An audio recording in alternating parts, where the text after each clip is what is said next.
Chief of defence staff यानी CDS general Anil Chauhan ने कहा है कि ऑपरेशन सिंदूर से हमें डिफेंस के क्षेत्र में कई नई चीजें सीखने को मिली हैं।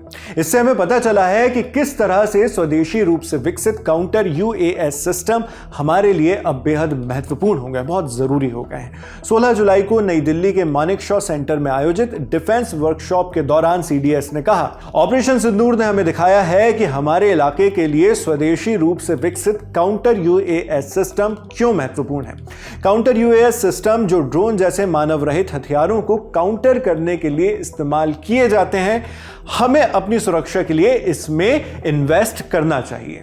Operation Sindoor has showed us as to why indigenously developed counter US systems and counter US systems built for our terrain and our needs are crucial. We cannot rely on imported niche technology that are crucial for our offensive and defensive missions. We must invent and build and safeguard ourselves. CDS Chauhan ने कहा कि अपने mission में सफलता लाने के लिए हम सिर्फ विदेशी और इंपोर्टेड टेक्नोलॉजी पर निर्भर नहीं रह सकते, क्योंकि विदेशी टेक्नोलॉजी पर निर्भरता हमारी युद्ध की तैयारी को कमजोर करती है। जनरल अनिल चौहान ने आगे यह भी कहा कि आज के दौर में युद्ध में इस्तेमाल हो रहे ड्रोन्स क्रांतिकारी बदलाव ला रहे हैं। भविष्य में होने वाले युद्ध में अब और भी ज्यादा ड्रोन्स, मिसाइलों का इस्तेमाल हो सकता है। उन्होंने कहा, जब हम ड्रोन की बात करते हैं तो आपको क्या लगता है, क्या ये युद्ध में कोई विकास से जुड़ा या क्रांतिकारी बदलाव ला रहे हैं? हाँ, मुझे लगता है कि युद्ध में इनका इस्तेमाल बहुत क्रांतिकारी रहा है। जैसे जैसे इनकी तैनाती और दायरे का एहसास बढ़ा, सेना ने क्रांतिकारी तरीके से ड्रोन का इस्तेमाल शुरू कर दिया। ऑपरेशन सिंदूर के दौरान भारत ने पाकिस्तान के काउंटर ड्रोन और मिसाइल हमलों को पूरी तरह से नाकाम कर दिया था। इस पर बात करते हुए उन्होंने कहा, पाकिस्तानी काउंटर हमलों में किसी भी भारतीय सैन्य और नागरिक बुनियादी ढांचों को कोई नुकसान नहीं पहुंचा था। भारत ने अपने स्वदेशी एंटी ड्रोन और मिसाइलों के सिस्टम का इस्तेमाल करते हुए उनके ड्रोन और मिसाइल्स गिरा दिए थे।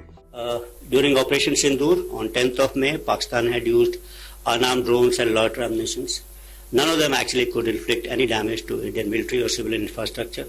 Most of them were neutralized through a combination of kinetic and non-kinetic means, and some of them in fact could be recovered in almost intact conditions.